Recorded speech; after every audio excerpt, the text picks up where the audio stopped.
नमस्ते दोस्तों, आज की हम प्रवेशिका संस्कृत व्याकरण की क्लास में आज हम सीखेंगे रामो सिद्धि बनाना। इससे पहले वाली क्लास में हमने सीखा था राम है सिद्धि बनाना कि राम है सिद्धि कैसे बनती है। आज हम जो राम शब्द में प्रथमा द्विवचन में जो रामो शब्द बनता है उसको हम बनाना सीखेंगे कि रामो शब्द जो है वो कैसे बनता है। ठीक है, उससे पहले हम इधर कुछ सूत्र समझ लेते हैं जिनके बारे में जो इस सिद्धि के अंतर्गत आने वाले हैं उनके बारे में कुछ हम पहले उनके बारे में जान लेते हैं। सबसे पहले सूत्र आएगा यहाँ पे क्षय रूपाणाम एक शेष एक विभक्तो।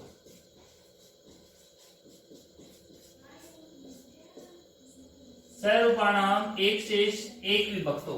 ठीक है, इस सूत्र का जब हम पदच्छेद करते हैं तो यहाँ पे वर्ड्स निकल के आते हैं इसमें स रूपाणाम एक शेष एक विभक्तो।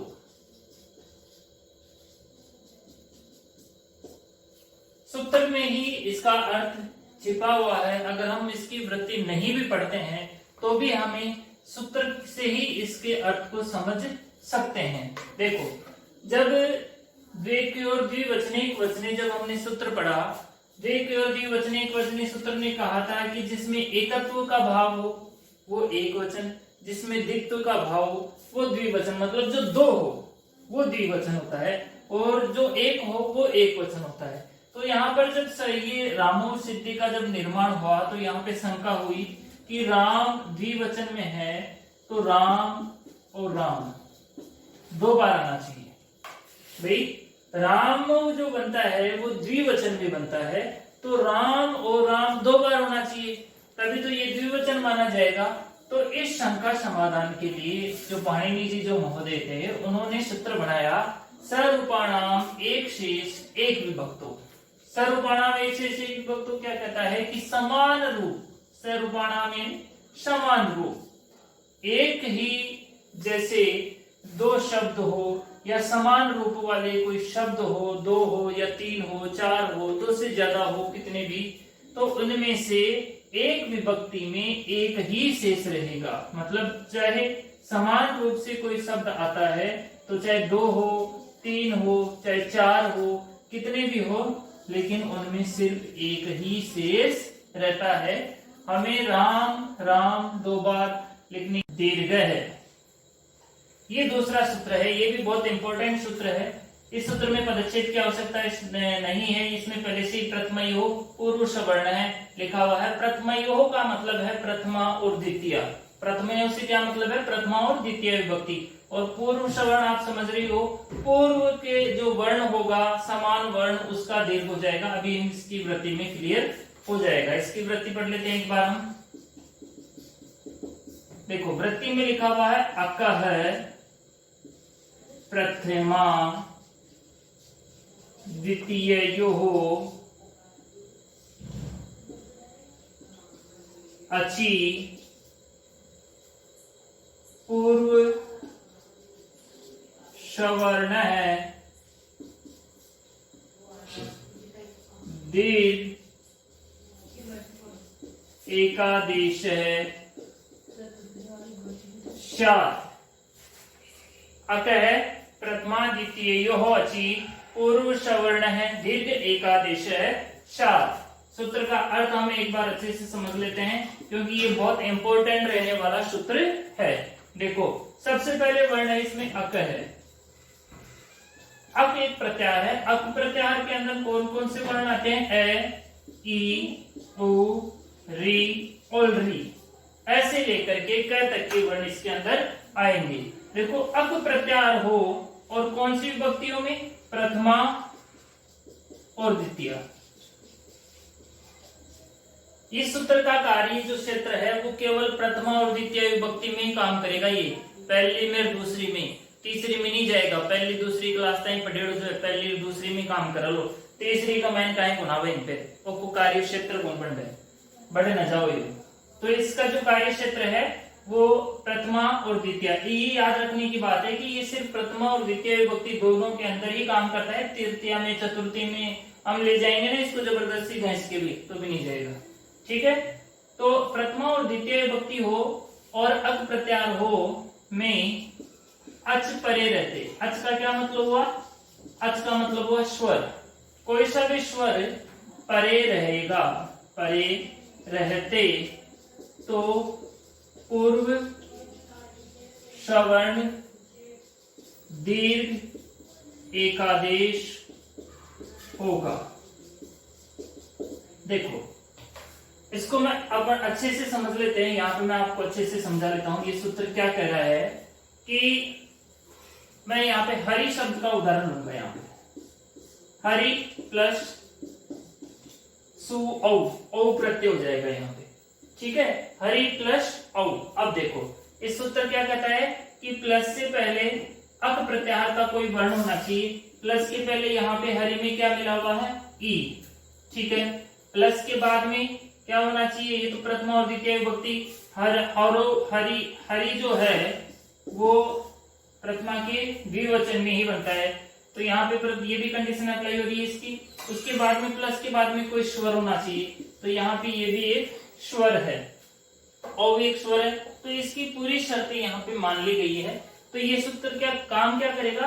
पूर्व सवर्ण जो प्लस के पहले वाला जो वर्ण है उसको भी इस बाद वाले को भी इसी में मिला देगा और इसका दीर्घ दोनों को मिलाकर के दीर्घ एक आदेश दोनों को एक ही कर देगा, लेकिन ये बड़ी करेगा। इधर पहले छोटा है तो उसको बड़ी करेगा और ये बनेगा हरि इस तरह से। ठीक है, तो ये दीर्घ एक आदेश के बारे में मैंने आपको पहले वाली क्लास में बताया था कि आदेश क्या होता है, किसी के स्थान पर आता है। अब देखो यहाँ पर किस किस के स्थान पे आएगा? ई को औ को दोनों को हटा करके बड़ा ई हो गया है, तो इसे हम आदेश कहेंगे। ठीक है, तो ये सूत्र का कार्य है प्रथम योग पूर्व सवर्ण का। कंडीशन क्या रहेगी? प्रथमा और द्वितीय विभक्ति में ही काम करेगा। अक प्रत्यय हो पहले और उसके बाद में अच प्रत्यय हो तो ये काम कर जाएगा। मैं एक बार यहाँ पे और लिखा देता हूँ, विभक्तियां कौन सी रहेगी? प्रथमा और द्वितीय। ठीक है, कंडीशन देखो, प्लस के पहले अक रहेगा और प्लस के बाद में अच रहेगा, कोई सा भी स्वर।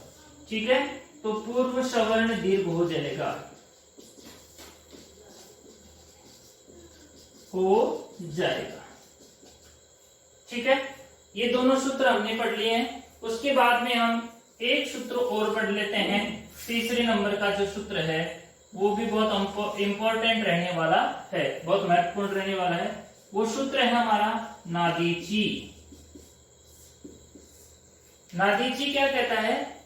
न आत इची। जब हम इसके टुकड़े करते हैं सूत्र के तो इसमें लिखा हुआ है न आत इची।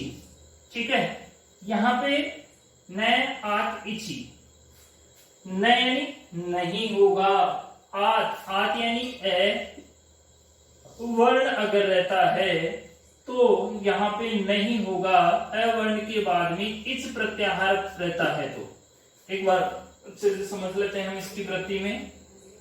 इसकी वृत्ति कहती है आदिची न पूर्व सवर्ण दीर्घ। ये जो नादीची है वो इसको बांधने वाला सूत्र है, निषेध करने वाला सूत्र। ये भाई साहब इतनी देर तक खुले ही घूम रहा था कि प्रथमा द्वितीय में तो मैं खूब राज करूंगा, इधर अक प्रत्यय हुआ, इधर कोई भी स्वर हुआ तो मैं उन दोनों को मिला करके एक ही कर दूंगा। लेकिन इधर इसका बाप आ गया नादीची। यो कहीं को वजह नादीची क्या कहता है? देखो भाई साहब, मान गया पूर्व सवर्ण दीर्घ करते हुआ, प्रथमा में द्वितीय में करते हुआ, लेकिन हमारी भी कुछ कंडीशन है। आपने कंडीशन कहीं से ये कंडीशन बताता है इसकी कि आत के बाद इच आत के बाद ईच, ईच प्रत्याहार में कौन कौन से वर्ण आएंगे? ए को छोड़कर, ए को छोड़कर अन्य स्वर, मतलब ए के बाद में ए नहीं होगा तो वहां पे मैं काम नहीं करूंगा, लेकिन आ के बाद में ईच प्रत्याहार मतलब कोई भी स्वर हुआ तो वहां पे पूर्व सवर्ण दीर्घ नहीं होगा। तो वहां पे भाई साहब आप पूर्व सवर्ण दीर्घ नहीं करोगे। जैसे यहाँ पे हम उदाहरण लेते हैं राम प्लस औ, ये कंडीशन हो गई, ठीक है। अब देखो प्लस के पहले क्या है? ए। देखो प्लस के पहले क्या है? ए। आठ यानी ए, आठ का मतलब क्या हुआ? ए। इधर ए हो और उसके बाद में ई, ओ, री, री, ए, ओ, आई और ओ, ये कंडीशन अगर कहीं पे होती है तो वहां पे आप पूर्व सवर्ण दीर्घ नहीं होगा, पूर्व सवर्ण दीर्घ नहीं होगा, निषेध हो जाएगा इसका। बाउंडेशन प्रतिबंध लगा दिया, नहीं आप यहाँ पे नहीं कर सकते, यहाँ पे मैं आपको मना करता हूं। तो यहाँ पे देखो, यहाँ पे ए है, यहाँ पे औ है, देखो इधर ए है और इधर औ है, औ ये वाला औ। तो यहाँ पे प्रथमेय पूर्व सवर्ण जब दौड़ा दौड़ा आता है कि भाई यहाँ तो मेरी कंडीशन अप्लाई हो रही है, मैं दोनों को मिला करके यहाँ पे आ आदेश करूंगा और यहाँ पे बन जाएगा रामा, जबकि हमारे को बनाना है रामो। तो जब ये ऐसे करने आता है तो नादीची आता है और इसको समझाता है भाई रुक, तो यहाँ पे नहीं कर सकता, ये मेरा अधिकार है। यदि इधर ए है और इधर इच प्रत्याहार का कोई भी वर्ण आता है तो आप यहाँ पर काम नहीं करोगे, काम नहीं करोगे। तो इस तरह से ये आज हम रामो सिद्धि में जो इंपॉर्टेंट रहने वाले 3 सूत्र हैं उसके बारे में हमने पढ़ा। यहाँ पे पहला स्वरूपाणाम एक से एक विभक्तो, प्रथम योग पूर्व सवर्ण और नादीची, ठीक है। अब हम बनाते हैं रामो सिद्धि। रामो सिद्धि की शुरुआत करते हैं हम राम शब्द, ठीक है। फिर यहाँ पे हम प्रातिपदिक संज्ञा करेंगे, अर्थवद धातुर रह प्रत्यये प्रातिपदिकम, ठीक है। इति सूत्रेण प्रातिपदिक संज्ञा करते हैं। यहाँ पे प्रातिपदिक संज्ञा होने के बाद में सूत्र आ जाएगा स्वजस मौट छस्काभ्याम विष्णेभ्याम विष्णसिभ्याम नसि सामान्योप शुभ। आप पूरा लिख लेना, मैं इसको आधा लिख देता हूँ। पिछले वाली राम सिद्धि में हमने इसको पूरा लिखा था, आप अपनी कॉपी में से देखकर इसे पूरा लिख लीजिए। ये सूत्र क्या कहेगा? इत्यादिना सूत्रेण। जब हम आधा सूत्र लिखते हैं तो यहाँ पे कहेंगे इत्यादिना सूत्रेण। कौन सी जगह बनेगा? प्रथमा के द्विवचन में, प्रथमा द्विवचनी, प्रथमा के द्विवचन में कौन सा प्रत्यय होगा? सु औ। तो यहाँ पे औ प्रत्यय कृते। कंडीशन क्या होगी इनकी? राम प्लस औ इत्यत्र, ठीक है। आगे क्या होगा? यहाँ पे ए है, इधर औ है, अक प्रत्याहार का कोई वर्ण है और उसके बाद में कोई स्वर है और प्रथमा और द्वितीय विभक्ति है, तो प्रथम योग पूर्व सवर्ण दीर्घ जो सूत्र है वो यहाँ पर काम करने के लिए आ जाएगा। सूत्र लिखेंगे हम प्रथम योग पूर्व सवर्ण है। ये सूत्र क्या करेगा? इति सूत्रेण पूर्व सवर्ण दीर्घ एकादेश प्राप्त, मतलब यहां पर दीर्घ पूर्व सवर्ण दीर्घ एकादेश प्राप्त था, लेकिन यहां पे कौन आ जाता है? नादीची, नादीची सूत्र भाई साहब इनका पूरा अरमाना पर पानी फेर दे, उसे बेइज्जती हो जाती इसकी।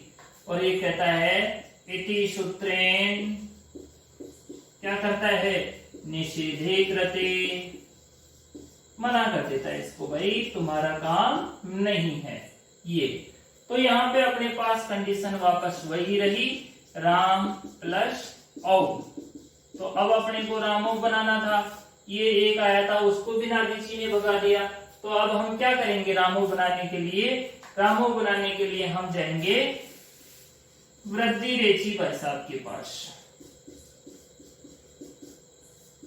वृद्धिरेचि क्या करता है, वृद्धिरेचि इति सूत्रेण ए प्लस औ स्थाने, जो ये राम का ए है और जो औ है, ए और औ के स्थाने औ आदेशे, वृद्धि हो जाएगी यहाँ पे, औ आदेशे कृते। ए कौन औ को मिलाकर के औ आदेश हो गया, तो यहाँ पे राम के मैं में जो ए था वो निकल गया, और यहाँ पे जो हमने औ आदेश किया था वो इसमें मिल जाएगा और बन जाएगा रामौ इति रूपम सिद्धम। तो इस तरह से ये थी दोस्तों रामौ सिद्धि, हमने आज यहाँ पे बनाई। इसमें जो इंपॉर्टेंट सूत्र थे वो सर्वबाणाम एक से विभक्तो सूत्र था, ये व्याख्या सूत्र था जो ये शंका का समाधान करता था। उसके बाद में प्रथमयोग पुरुष वर्ण दीर्घ, जो पुरुष वर्ण दीर्घ प्राप्त था लेकिन नादीची ने निषेध कर दिया, और यहाँ पे वृद्धिरेचि होकर के हमने सिद्धि बनाई रामौ। ठीक है दोस्तों, आज की क्लास में हम पढ़ेंगे इतना ही, आगे और अच्छी सी क्लास लेके आएंगे। आगे जब भी क्लास लेंगे हम रामः सिद्धि बनाएंगे। अगर आपको अच्छा लगा हो तो सब्सक्राइब कीजिए, लाइक कीजिए, बेल आइकन नोटिफिकेशन चालू कीजिए, ताकि जब भी नेक्स्ट वीडियो आए आपको नोटिफिकेशन आ जाए। थैंक्स।